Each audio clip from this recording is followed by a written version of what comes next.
નમસ્કાર વાલા વિદ્યાર્થી મિત્રો, આપણે YouTube ચેનલ જાત મહેનત જિંદાબાદમાં ફરી એકવાર આપનું હાર્દિક સ્વાગત છે.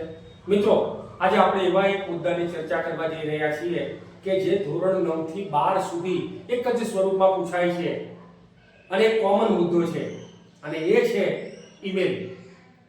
હવે એ ઈમેલ વિશે આજે આપણે ચર્ચા કરીશું.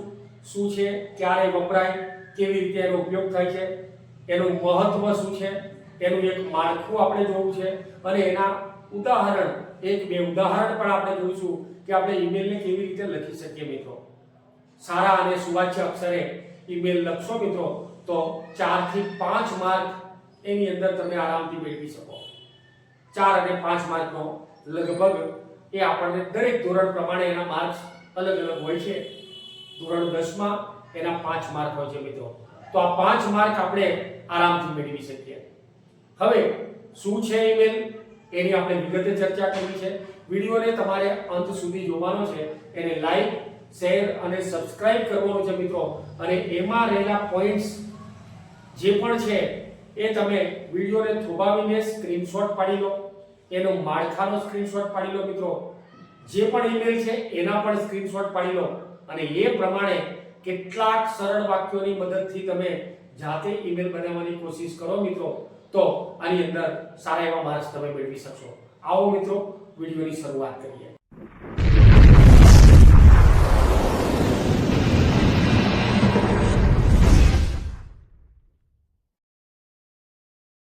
મિત્રો, આપણે આજે અભ્યાસ કરવો છે ઈમેલ વિશેનો. હવે તમને થાય કે ઈમેલ એટલે શું? આપણે ઈમેલ શબ્દ લઈએ છે ને, આનો મતલબ શું થાય? તો ઈમેલ શોર્ટ ફોર્મ છે. એનું ફૂલ ફોર્મ જ્યારે તમે કરો ત્યારે ઇલેક્ટ્રોનિક મેલ. ઈમેલ એનો મતલબ ઇલેક્ટ્રોનિક મેલ.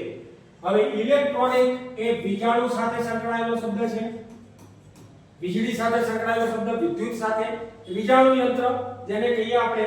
અને મેલ જે છે એ પત્ર વ્યવહાર, પત્રાચાર કે સંદેશા વ્યવહાર સાથે સંકળાયેલો શબ્દ છે મિત્રો. એટલે ઈમેલ નો મતલબ થાય વોટ ઇઝ એન ઈમેલ? તો ઈમેલ એક વિજાણુ માધ્યમથી મોકલાતો સંદેશો છે મિત્રો. આ પત્રો જે લખતા હતા, પરિપત્રો જે લખીએ છીએ, બસ એનું સ્વરૂપ છે, પણ એને મોકલવાના માધ્યમો અલગ અલગ છે. અને એ માધ્યમોમાં આપણે મોબાઈલ ફોનનો ઉપયોગ કરીએ છીએ, એ રીતે સ્માર્ટફોનનો ઉપયોગ કરીએ, કમ્પ્યુટરનો ઉપયોગ કરીએ, એ જ રીતે લેપટોપનો ઉપયોગ કરીએ. તો આ જુદા જુદા માધ્યમો દ્વારા આપણે સંદેશા મોકલીએ છીએ. તમે કોઈ પણ મોબાઈલ લાવો, સ્માર્ટફોન લાવો, તો એ સ્માર્ટફોનમાં મિત્રો જ્યારે પણ તમે ઈમેલ આઈડી જે છે બનાવશો ને, ત્યારે તમારા મોબાઈલમાં અમુક એપ્લિકેશન રન કરશે. એટલે આ જે ઈમેલ આઈડી જે છે એનાથી તો દરેક જણ પરિચિત હોય જ, કારણ કે એ આઈડી દરેકે કોઈક ને કોઈક વખતે તમારી ઉંમરમાં 9મા ધોરણમાં આવો છો ત્યાં સુધી કદાચ બનાવવાનો મોકો મળી પણ ગયો હોય. કેટલાક વિદ્યાર્થીઓ હોય જે અંતરિયાળ વિસ્તારમાં એની પાસે મોબાઈલની સગવડ નથી, પણ જેની પાસે મોબાઈલની સગવડ છે મિત્રો, સ્માર્ટફોનની સગવડ છે, તો એવા સ્માર્ટફોનમાં તમે ઈમેલ આઈડી, પોતાનું એક એડ્રેસ બનાવ્યું હશે, તો એના દ્વારા સંદેશા મોકલવામાં આવે છે. એના ઉદ્દેશો, એના પર્પઝ, એના હેતુઓ શું છે મિત્રો? તો તમારે પહેલો હેતુ જે છે એ કમર્શિયલ, વ્યવસાયિક. આ કમર્શિયલ એ વ્યવસાયિક હેતુસર તમારે ઈમેલ મોકલવા પડે છે. માલની લેવડ દેવડ કરવા માટે, માલનો કોટેશન મોકલવા માટે, ભાવપત્રક મેળવવા માટે, તો એ બધામાં કમર્શિયલ હેતુસર આપણે ઉપયોગ કરીએ, વ્યવસાયિક હેતુસર ઉપયોગ કરીએ. ઓફિશિયલ હેતુસર,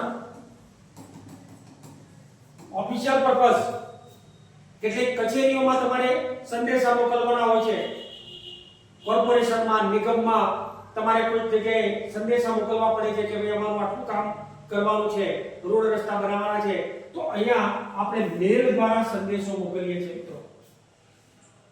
અહીંયા કમર્શિયલ અને ઓફિશિયલ જે છે એ એના સિવાય પણ આપણે વ્યક્તિગત પણ ઈમેલ મોકલતા હોઈએ છીએ.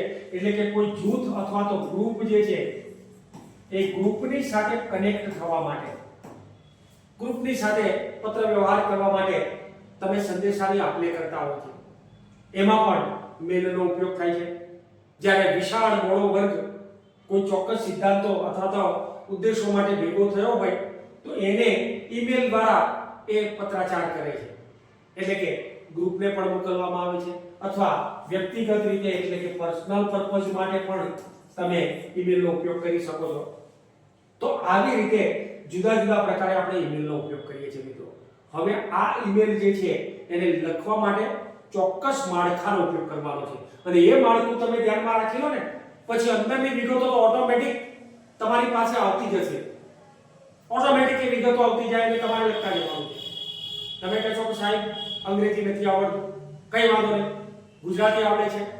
એ ગુજરાતીના સરળ વાક્યોને તમારે અંગ્રેજીમાં ગોઠવતા શીખી જવાનું છે મિત્રો. ઈમેલ આઈડી તૈયાર થઈ જશે. કાર્ડ રચના તો આપણને આવડે અને એ કાર્ડ રચના ઉપરથી સરળ નાના નાના વાક્યો, સુવાચ્ય વાક્યો તમે લખશો. લગભગ આપણે 100 શબ્દોમાં લખવાનો હોય. ઈમેલનું લખાણ લગભગ 100 શબ્દોમાં. એવરેજ તમે નોટબુકની અંદર જ્યારે ઈમેલ માટે બોક્સ બનાવશો, એક બોક્સ બનાવવાનું હોય છે, ત્યારે એવરેજ જ્યારે એક લાઈન તમે લખતા હો ને ત્યારે તમારી પાસે લગભગ 6 થી 7 શબ્દો જ લખી શકો. તમે એક લાઈન લખો અંગ્રેજીમાં ત્યારે આપણા લખાણમાં, હું ટાઈપ કરવાની વાત નથી કરતો, ટાઈપ કરો ત્યારે વધારે કરાશે, પણ લખાણની અંદર તમારે તો ઈમેલ લખવાનો છે. ઈમેલ મોકલવાનો નથી મિત્રો, લખવાનો છે, પરીક્ષા માટે લખવાનો છે. તો એના માટે એક લાઈન એટલે 6 થી 7 શબ્દો એ એક જ શબ્દના પણ હોઈ શકે અથવા તો અનંત શબ્દોના પણ, એટલે કે ઘણા બધા શબ્દોથી બનેલો સ્પેલિંગ પણ હોઈ શકે, પણ એની એવરેજ આપણે જ્યારે કાઢીએ ને ત્યારે 6 થી 7 શબ્દો થાય. આવી લગભગ 17 થી 18 લાઈન તમે લખી નાખો એટલે તમારું કામ તમામ. 17 થી 18 લાઈનમાં તમારે 17 થી 18 વાક્યો, અને એમાં તો કેટલાક શરૂઆતના વાક્યો એ જે છે તો આપણે તૈયાર કરી જ નાખવાના, ગોખી જ નાખવાના. એટલે બાકીનું જે છે વચ્ચેનો ભાગ આપણે જોઈએ છે માળખું, તો એ પ્રમાણે તમારે તૈયારી કરવાની છે મિત્રો. શરૂઆત કરીશું આપણે એના માળખાથી. અહીંયા આપણે જોઈએ છે કે ઈમેલનું માળખું, તો સૌપ્રથમ તો તમારે આ રીતે બોક્સ દોરી દેવાનું છે. એક બોક્સ બનાવવાનું છે. બોક્સ ડ્રો કરો. તમારું કાગળ જે છે એ કાગળના માપે તમારે બોક્સ ડ્રો કરવાનું છે. આપણે સામાન્ય રીતે A4 સાઈઝનું કાગળ હોય અથવા તો આપણી આન્સર શીટ માટે જે કાગળ છે એમાં એક બોક્સ તૈયાર કરીશું અને એ બોક્સમાં આ જ ક્રમની અંદર તમે લખવાની ટેવ પાડજો મિત્રો. ઈમેલમાંથી એક પણ માર્ક નહીં જાય. સૌપ્રથમ જ્યારે આપણે શરૂઆત કરીએ ત્યારે ટુ થી શરૂઆત કરીએ છીએ. ટુ એટલે મેળવનાર, જેના તરફ જવાનું છે તે. અહીંયા કોનું એડ્રેસ હોય તો અહીંયા જે કાગળ મેળવનાર છે, સોરી ઈમેલ મેળવનાર છે, એ ઈમેલ મેળવનારનું સરનામું છે અને ફ્રોમ એટલે ઈમેલ લખનાર છે એનું સરનામું છે. જેને આપણે ઈમેલ આપવાનો છે એની સાથે ટુ અને જે લખનાર છે એને ફ્રોમ. હવે અહીંયા તમારે એક ખાસ પ્રકારનું એડ્રેસ, અહીંયા તમારે એક એડ્રેસ બનાવવાનો છે. આ એડ્રેસ કેવું? તો આ એડ્રેસ જે છે ને એ તમારા ઘરના એડ્રેસથી કંઈક થોડું જુદું છે મિત્રો. ઘરના એડ્રેસ પ્રમાણે નથી. ઘર નંબર, સોસાયટી, લત્તો, શેરી, એનું નામ એ નથી અહીંયા. અહીંયા ટૂંકું અને ટચ વસ્તુ બે બાબત યાદ રાખવાની છે. એક વ્યક્તિનું નામ હોય છે, વ્યક્તિની ઓળખ આપતું નામ. વ્યક્તિનું નામ નથી હોતું મિત્રો, XYZ વ્યક્તિ હોઈ શકે. વ્યક્તિની ઓળખ આપતું નામ. સંદેશા માધ્યમમાં તમારે જેનો ઉપયોગ કરવાનો છે, ઈમેલમાં ઉપયોગ કરવાનો છે તે. અને બીજું જે છે એ સર્વિસ પ્રોવાઇડર. સર્વિસ પ્રોવાઇડર જે છે એનું નામ તમારે લખવાનું છે. આ બે ભેગા થઈને તમારું ઈમેલ એડ્રેસ મળે છે. વ્યક્તિનું નામ જ્યારે તમે લેતા હોય ને ત્યારે શબ્દોમાં અને સંકેતમાં લખાય છે. વ્યક્તિનું જ્યારે નામ લખીએ ત્યારે ચોક્કસ ઓળખ, એમાં નાના શબ્દો પણ હોય, એમાં સંકેતોનો પણ ઉપયોગ કરી શકો તમે અને એમાં અંકનો પણ ઉપયોગ કરી શકો છો. કેટલીક જગ્યાએ સામાન્ય રીતે કોઈ એક નામ આપ્યું હોય કે ભાઈ XYZ, તો એ તમારે સ્મોલ લેટર્સમાં લખવાનું છે, નાના અક્ષરોમાં કેપિટલ અક્ષરમાં નથી લખવાનું. અને ત્યારબાદ તમે એને નંબર આપી દો 09 અથવા તમને ઈચ્છા થાય એ પ્રકારનું આપણું ઈમેલ આઈડીમાં આપેલું જ હશે. આ સરનામું, આ મોકલનાર અને લેનારનું સરનામું લગભગ તમને જે સૂચના આપે એમાં આપેલું જ હોય. નથી આપેલું તો તમારી રીતે તમે બનાવી શકો છો. આ થઈ વ્યક્તિની ઓળખ માટેનું. વ્યક્તિની ઓળખ, જેનું પણ નામ છે, જે પણ વ્યક્તિ છે એનું નામ, એની સાથે કેટલાક ચોક્કસ આંકડાઓ. હવે આવું કરીને તમારે આ પ્રકારનું એક સિમ્બોલ મારવાનું છે. અને ત્યાર પછી જે સર્વિસ પ્રોવાઇડર છે તમે ગૂગલ થી બનાવો છો તો gmail.com આવું લખજો. તમે yahoo માં બનાવો છો તો @yahoo.com આ રીતે લખાણ કરશો. તમે IBGO માં બનાવો છો @IBGO.com. જે પણ સર્વિસ પ્રોવાઇડર છે મિત્રો, એ સર્વિસ પ્રોવાઇડરનું નામ તમારે અહીંયા લખવાનું છે. એ તમને અંદર આપી દીધેલું છે. એટલે વ્યક્તિનું નામ અને સર્વિસ પ્રોવાઇડરનું નામ થઈને તમારું ઈમેલ એડ્રેસ બને છે. ઈમેલ એડ્રેસ આપણે આ રીતે બનાવીશું. ત્યારબાદ બંને ઈમેલ એડ્રેસ મેળવનાર અને લખનાર એ બંને. હવે મુદ્દો આવે છે આપણો સબ્જેક્ટ, વિષય. હવે મિત્રો સબ્જેક્ટ અથવા વિષય એટલે શું? તો જેના અનુસંધાનમાં તમારે ઈમેલ મોકલવો છે એને ટૂંકમાં રજૂ કરશો. જેવી રીતે કે તમે લગ્ન પ્રસંગમાં અથવા તો કોઈ પ્રસંગ વખતે તમે આમંત્રણ આપો છો તો ઇન્વિટેશન ફોર, અને જેના વિશે પણ હોય, બર્થડે પાર્ટી, મેરેજ સેરેમની, તો આવું એક ટૂંકું એવું નામ તમારે તૈયાર કરી નાખવાનું. સબ્જેક્ટ, વિષય તૈયાર કરી કાઢો. આને આપણે બાબત કહીએ, વિષય કહીએ. તમારો જે ઈમેલ જેના માટે છે, ઈમેલ જોતા જ ખબર પડી જાય કે આ ઈમેલ મારે વાંચવાની જરૂર છે અથવા વાંચવાની જરૂર નથી. અહીંયાથી જ તમને ટૂંકમાં માહિતી મળી જાય કે મારે ઈમેલ વાંચવો કે નહીં વાંચવો. તો એ ઈમેલ જે છે, invitation for the marriage ceremony, ત્યાર પછી invitation for the birthday party, અથવા તો ઇન્ફોર્મેશન ફોર SSC એક્ઝામિનેશન. તમે ઇન્ફોર્મેશન આપો છો, ઇન્વિટેશન આપો છો, અથવા તો કોઈ વર્ણન કરો છો, તો એવી તમામ બાબતો જે છે એને ટૂંકમાં શબ્દ સમૂહ સ્વરૂપે, શબ્દ સ્વરૂપે તમારે લખી નાખવાનું છે. બે ચાર શબ્દોનું એક સરસ મજાનું તમારે માળખું બનાવો, સબ્જેક્ટ બનાવો, જેને આપણે ઉદાહરણની મદદથી જોઈશું મિત્રો. ત્યારબાદ ડેટ. હવે જ્યારે પણ તમે ઇલેક્ટ્રોનિક માધ્યમનો ઉપયોગ કરો છો ને મિત્રો, ત્યારે ડેટ તો ઓટોમેટિક લખાય છે. કેટલીક જગ્યાએ તારીખ નથી લખતા સરનામામાં, કેટલીક જગ્યાએ તારીખ હોય છે, આપણે લખવી છે. હવે અહીંયા જ્યારે તમે ડેટ લખો છો ત્યારે કોઈ પણ પેજનો એકમનો 1, 2, 3 અને 4 હોઈ શકે. પણ એમાં અપવાદ તરીકે 11, 12 અને 13 ને કાઢી નાખવાના છે. જે સંખ્યામાં, જે તારીખમાં, એટલે જે તારીખ કહું છું એટલે 21 અને 31, 22, 23, 24 વગેરે વગેરે.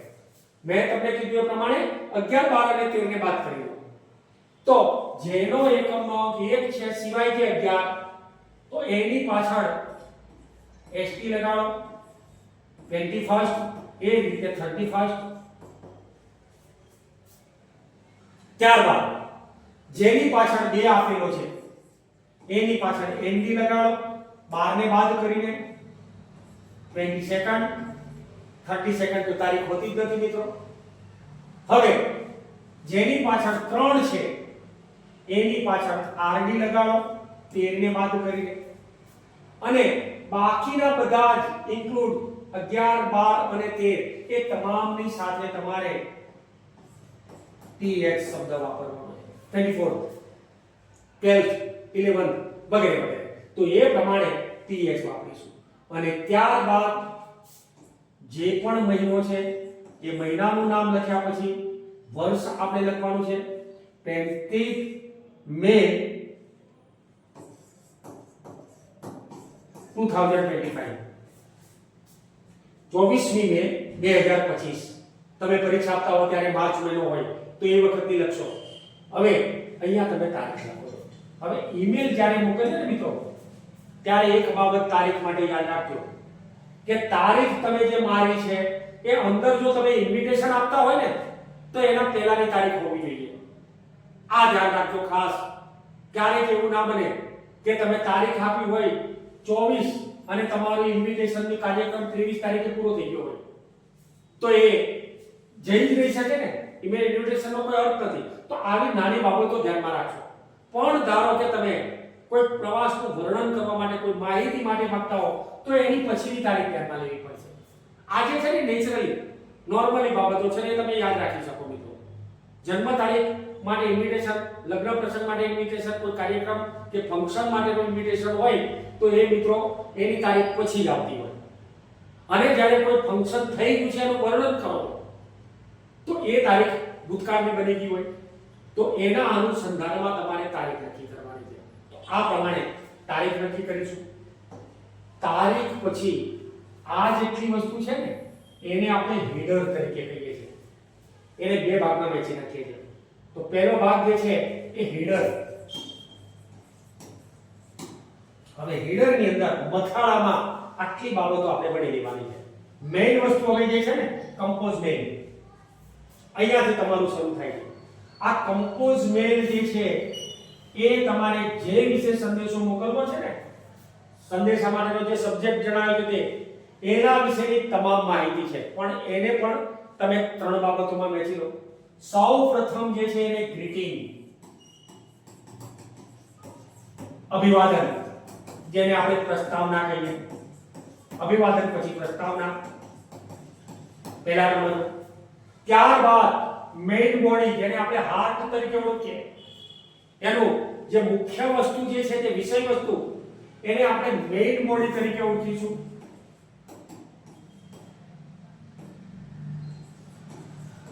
એટલે કે એનું હાર્દ, એની કાયા, એનું કલ્પ, કાયાકલ્પ. અહીંયા તમારે કેવી રીતે એનું કન્ટેન્ટ બતાવવાનું છે, એની અંદરના મુદ્દાઓ બતાવવાના છે, એ વસ્તુઓ તમારે ખાસ યાદ રાખવાની છે. અને ત્યાર પછી ક્લોઝિંગ શબ્દો લેવાના છે. એટલે કે ઉપસંહારની વસ્તુઓ, સોલ્યુશન જેને કહીએ આપણે, એટલે કે પ્રશંસક શબ્દો તમે કંઈક લખો છો એવા શબ્દો પણ તમે અહીંયા લખી શકો છો. તો આ પ્રમાણે ત્રણ ભાગમાં આપણે એને વહેંચી દઈશું. સૌ પ્રથમ આપણે ગ્રીટિંગ એટલે કે અભિવાદન કરીએ છીએ. કોને કારણ લખો છો એના અનુસંધાનમાં અભિવાદન કરો. દાખલા તરીકે તમે મિત્રને લખતા હો તો મિત્રને આ રીતે લખો, ડિયર XYZ, જે નામ છે તે. એ જ રીતે my dear friend,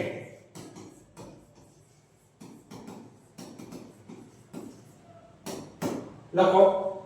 my lovely friend લખી શકો તમે. માય ડિયર સર અથવા તો ડિયર સર. ત્યાર પછી મેમ. હવે અહીંયા તમે એક વ્યક્તિને જ્યારે કાગળ લખો ત્યારે ડિયર સર લખો તો ચાલે, પણ કંપનીમાં કોઈ મેલ મોકલતા હો કે જેને વાંચવા વાળો વર્ગ વધારે હોય તો ત્યાં તમે ડિયર સર નહીં લખો, માત્ર સર્સ લખો.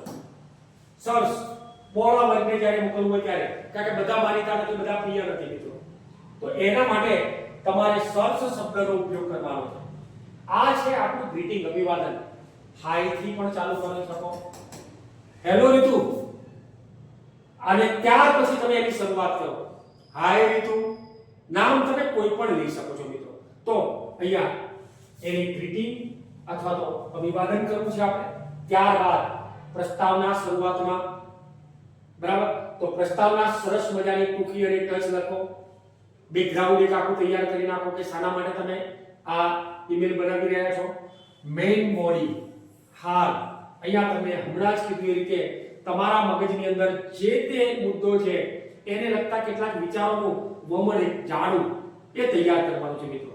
એને ક્રમશઃ નાના વાક્યોમાં રફ કામની અંદર ગોઠવી દો અને પછી ક્રમબદ્ધ રીતે એને કરી નાખો તો ઓટોમેટિક ગુજરાતીમાં માળખું તૈયાર કરશો, એનું અંગ્રેજીમાં ટ્રાન્સલેશન કરશો અને ત્યારબાદ સરસ મજાનું ઈમેલ તમારું તૈયાર થશે. હવે પછી આપણે લખવાનું છે ક્લોઝિંગ, ઉપસંહાર. અહીંયા બેસ્ટ વિશિસ શબ્દ લખી શકો, બેસ્ટ ઓફ લક લખી શકો અને my best regard to uncle and aunty, એટલે કે કાકા અને કાકીને મારા પ્રણામ કહેજે, આવું તમે મિત્રને કહી શકો. આવા ઘણા બધા શબ્દો તમે લખી શકો. તો એને આપણે ઉપસંહાર તરીકે લઈશું. હવે મિત્રો આવે છે સિગ્નેચર. સિગ્નેચર તમે જે લખો છો એ હોદ્દા સાથેની સિગ્નેચર, લખવા વાળી વ્યક્તિનો હોદ્દો આપેલો હોય તો એ હોદ્દા સાથેની તમારી સિગ્નેચર. હવે સામાન્ય ઈમેલ માટે સિગ્નેચરની જરૂર નથી મિત્રો, પણ જ્યારે પ્રોફેશનલ તરીકાથી જ્યારે લખાતા હો ત્યારે હોદ્દો અને સિગ્નેચર તમારે લખવાની હોય છે. યોર ફેથફુલી, યોર લવિંગલી, આવા શબ્દોનો ઉપયોગ કરીને તમારે સિગ્નેચર કરવાની છે. તો એ પ્રમાણે આ ઈમેલનું એક સરસ મજાનું માળખું તૈયાર થઈ જશે. હવે આપણે આ જ મુદ્દાઓમાં આ જ માળખા પ્રમાણે કે draft an email on behalf of Manisha Patel કોને મોકલવાનું છે? તો કે Manisha Patel in about 30 words inviting his friends. Amit ચૌહાણને મોકલવાનું છે. મોકલવા વાળો મનીષા પટેલ છે. on the annual day celebration in his school AMC 1135@gmail.com. અહીંયા gmail ને બદલે કોઈ પણ શબ્દ લખી શકો જે તમને આપેલો છે @mail.com. કારણ કે gmail શબ્દ એટલા માટે નથી લખાતો મિત્રો કે કોઈની પણ આઈડી જે છે ને એ તમે બેઠી નથી મૂકી શકતા. ભૂલથી પણ પરીક્ષામાં તમારે તમારી આઈડી અથવા તમારા મિત્રની આઈડી નથી મૂકવાની. આ બાબતે ખાસ ધ્યાન રાખજો. કેટલાક નિયમો લાગુ પડે છે, પરીક્ષામાં પણ લાગુ પડે છે, સામાન્ય રીતે પણ લાગુ પડે છે. અહીંયા તમારે જાહેરમાં જ્યારે કરતા હો ત્યારે કોઈની ઈમેલ આઈડી જાહેર નથી કરી શકતા આપણે. એટલે અહીંયા જે પણ આઈડી આપી છે ને એ ફેક આઈડી હોય છે, આપણે બનાવેલી આઈડી હોય છે. અને એ આઈડી માત્ર ને માત્ર પ્રેક્ટિસ માટે છે. અહીંયા કોઈ વ્યક્તિની આઈડી નથી, પ્રેક્ટિસ કરીએ છીએ આપણે. અને એ પ્રેક્ટિસ કરવા માટે તમે આ રીતે તૈયાર કરો છો. સૌ પ્રથમ આપણે જોઈએ ત્યારે ટુ જેને મોકલવાનું છે તે કોણ છે? અમિત ચૌહાણ. તો અમિત માટે અહીંયા ટૂંકાક્ષરી શબ્દો લખેલા છે અને એ છે to AMC 1135@gmail.com. આ જે છે ને એ શરૂઆત જેને મોકલવાનું છે તે એની તારીખ આપેલી છે. મોકલનાર જે ફોર્મ એની આપણને ઈમેલ નથી આપેલી તો લખવાની જરૂર નથી, અથવા તમે લખી શકો કોઈ પણ રીતે બનાવીને. અહીંયા ફોર્મ લખીને તમે જે પણ મનીષા પટેલ, મનીષ પટેલની ઈમેલ આઈડી બનાવી શકો છો. તો એ રીતે આવી જ એક ઈમેલ આઈડી તમે ફેક ઈમેલ આઈડી બનાવી શકો છો. અહીંયા મનીષ પટેલ ઈમેલ આઈડી તમે ના બનાવી શકો. તો ડેટ 15 જૂન 2017. તો અહીંયા આપણે જોઈએ છે કે તારીખ કેવી રીતે લખેલી છે. તારીખ પણ આ રીતે લખો. ત્યારબાદ મુખ્ય વિષય વસ્તુ જે છે ને એ બાબત, સબ્જેક્ટ, વિષય, an invitation of the annual day of celebration જે તમને અંદર આપેલું છે જોઈ લો. Inviting his friend.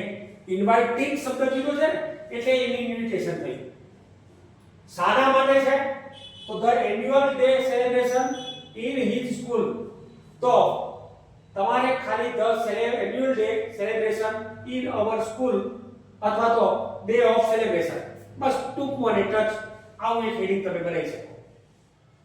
અને એ હેડિંગ બનાવ્યા પછી તમારે સંબોધન કરવાનું છે ડિયર અમિત.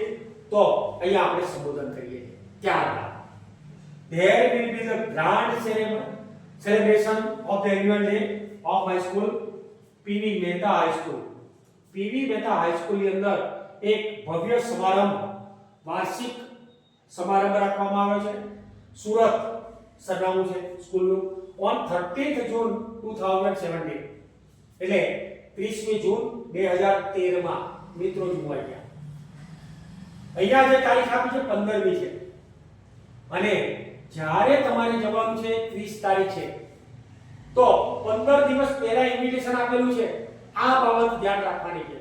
તો 30th June 2017 the mayor along with other dignitaries will remain present on this day. અને આ શુભ દિવસે મેયર પધારવાના છે અને બાકીના ડિગ્નિટીઝ જે ટેબલ પર બેસવા માટેના માણસો છે, જે મુખ્ય મહેમાનો છે જે પ્રશંસક વ્યક્તિઓ જેનું સન્માન કરવાનું છે એ પણ ત્યાં હાજર રહેશે remain present on this day. There will be a good culture program too. અને ત્યાં એક સાંસ્કૃતિક કાર્યક્રમ સારો એવો સરસ મજાનો સાંસ્કૃતિક કાર્યક્રમ પણ રાખવાનો છે. All the farmer students will be there. અને દરેક વિદ્યાર્થીઓ જે છે ત્યાંના વિદ્યાર્થીઓ એ હાજર રહેશે. I hope you also shouldn't miss this chance. હું ઈચ્છા રાખું છું કે કદાચ આ તક તું ગુમાવીશ નહીં. એને લાલચ આપે છે કે સરસ મજાની તક છે, તું પણ અમારી સાથે જોડાઈશ, આ તક તારે ગુમાવવાની નથી. The arrangement of entertainment and refreshment will also be there. એટલે કે આનંદ પ્રમોદની કેટલીક સાંસ્કૃતિક પ્રવૃત્તિઓ પણ છે અને રિફ્રેશમેન્ટ એટલે કે નાસ્તા માટેની વ્યવસ્થા પણ છે. હળવું ભોજન અથવા તો નાસ્તો એની પણ વ્યવસ્થા, આઈસ્ક્રીમ તો છેલ્લે વ્યવસ્થા હોય, તો આ તમામ વસ્તુઓની વ્યવસ્થા છે will also be there. ત્યાં કરેલી છે. That what about your school? એ દિવસે તારી સ્કૂલમાં શું છે? Please write. મહેરબાની કરીને લખજે. અને ત્યાર પછી અભિવાદન ક્લોઝિંગ માટે લખેલું છે રિગાર્ડ્સ, સપ્રેમ, અને જેને મોકલ્યું છે એનું નામ, મોકલવા વાળાની સહી છે, સિગ્નેચર. કોણ છે? તો મનીષ પટેલ. તો આ પ્રમાણે તમે સરસ મજાની ઈમેલ તૈયાર કરી શકો મિત્રો. અહીંયા એક માળખું તમને આપેલું છે, ઈમેલ આપેલી છે, એનો તમે સ્ક્રીનશોટ પાડી લેશો અને એ પ્રકારે એક બીજી ઈમેલ આઈડી પણ છે, એનો પણ તમે સ્ક્રીનશોટ પાડી લેશો મિત્રો. તો અહીંયા બીજી એક ઈમેલ આઈડી છે, એનો એક સરસ મજાનો સ્ક્રીનશોટ પાડી લો કે જે એના આધારે તમે પ્રેક્ટિસ કરી શકશો મિત્રો. તો આ